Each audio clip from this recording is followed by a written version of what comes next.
खूप भक्ती करता पण घरात शांती नाही. दररोज पूजा करता तरीही भांडणं का थांबत नाहीत?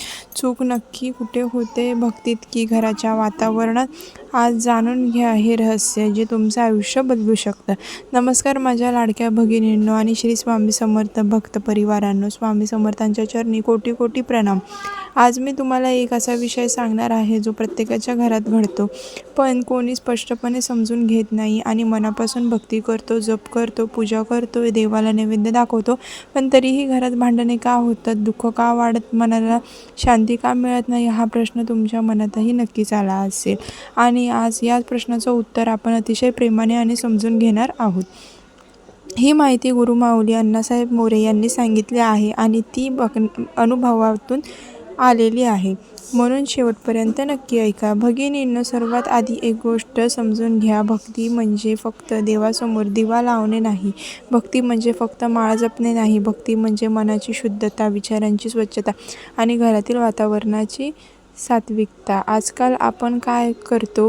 सकाळी उठतो, देवाला नमस्कार करतो, माळ जपतो आणि त्यानंतर दिवसभर राग, चिडचिड, मत्सर, बोलण्यात कडवटपणा आणि घरात एकमेकांशी वाईट वागणूक. मग तुम्हीच सांगा, अशी भक्ती पूर्ण कशी होईल? स्वामी समर्थ नेहमी सांगतात, मन शुद्ध असेल तरच देव जवळ येतो. आता मी तुम्हाला भक्तीचे 3 प्रकार खूप सोप्या भाषेत सांगणार आहे. पहिला प्रकार आहे बाह्य भक्ती, म्हणजे आपण जे करतो, पूजा, आरती, मंदिरात जाणे ही चांगली गोष्ट आहे, पण ही फक्त सुरुवात आहे. दुसरा प्रकार आहे मानसिक भक्ती, म्हणजे आपल्या मनात स्वामींचं स्मरण असणं. पण इथे चूक होते. आपण जप करतो पण मनात नकारात्मक विचार असतात. कुणाबद्दल राग असतो, कुणाबद्दल मत्सर असतो, कुणाबद्दल. तिसरा आणि सगळ्यात महत्त्वाचा प्रकार आहे कर्मभक्ती, म्हणजे आपल्या घरातील वातावरण, चांगले कर्म जर हे शुद्ध नसेल तर कितीही जप केला तरी त्याचा परिणाम पूर्ण मिळत नाही. आता तुम्ही विचार करत असाल की मग एवढी भक्ती करूनही घरात भांडणे का होतात? तर याचं खरं कारण आहे आपल्या घरातील वास्तुदोष.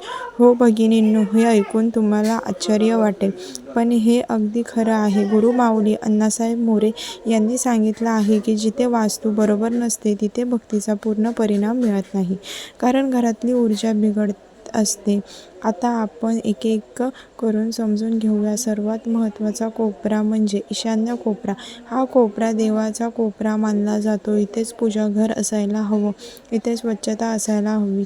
पण अनेक घरामध्ये काय असतं, या कोपऱ्यात कचरा ठेवलेला असतो, वॉशिंग मशीन असते किंवा काहीतरी जड वस्तू ठेवलेल्या असतात. यामुळे काय होतं, घरातील सकारात्मक ऊर्जा अडते आणि त्याचा परिणाम म्हणून घरात भांडणे वाढतात, मन अस्वस्थ होतं. दुसरा कोपरा आहे नैऋत्य. हा कोपरा संबंधाचा आहे. नवरा बायकोचं नातं, कुटुंबातील प्रेम या कोपऱ्यावर अवलंबून असतं. जर इथे कचरा असेल, तुटलेल्या वस्तू असतील तर घरात सतत वाद होतात, छोट्या छोट्या गोष्टीवरून भांडणं होतात. तिसरा कोपरा आहे दक्षिण पश्चिम. हा कोपरा स्थैर्य आणि पैशाचा आहे. जर इथे योग्य व्यवस्था नसेल तर घरात पैशाची अडचण येते, कितीही कमवलं तरी टिकत नाही. भगिनींनो, आता एक छोटंसं उदाहरण सांगते. एक बाई रोज स्वामींची खूप सेवा करायची, दिवसाला 100 माळ जप करायची, पण तिच्या घरात सतत सासू सुनेचं भांडण चालायचं, मनाला शांती नव्हती.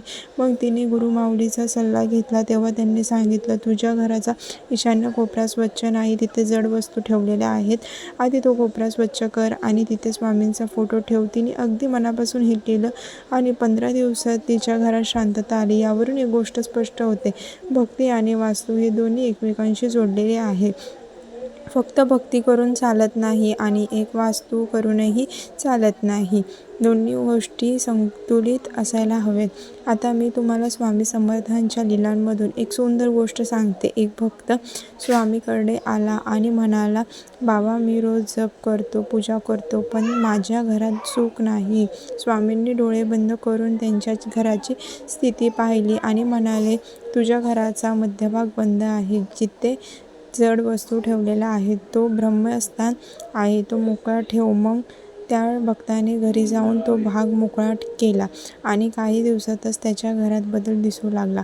भगिनींनो, आता तुम्हाला काही सोपे उपाय सांगते जे तुम्ही आजपासून करू शकता. पहिला उपाय, रोज सकाळी उठून ईशान्य कोपरे स्वच्छ करा. तिथे पाणी शिंपडा आणि स्वामींच्या फोटोला नमस्कार करा. दुसरा उपाय, घरात तुटलेल्या वस्तू ठेवू नका, त्या लगेच घराबाहेर टाका. तिसरा उपाय, रोज संध्याकाळी धूप फिरवा, त्यामुळे घरातील नकारात्मक ऊर्जा निघून जाते.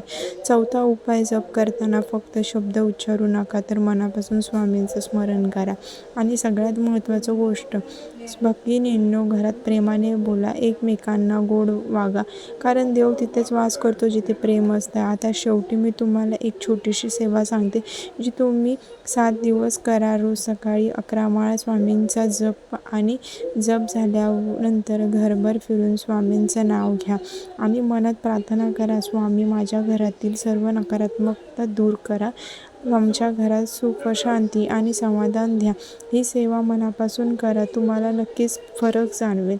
माझ्या लाडक्या भगिनींनो, लक्षात ठेवा, जास्त भक्ती करूनही दुःख येत असेल तर त्यामागे काहीतरी कारण असतं आणि ते कारण समजून घेतलं तर उपायही सापडतो. भक्ती सोडायची नाही.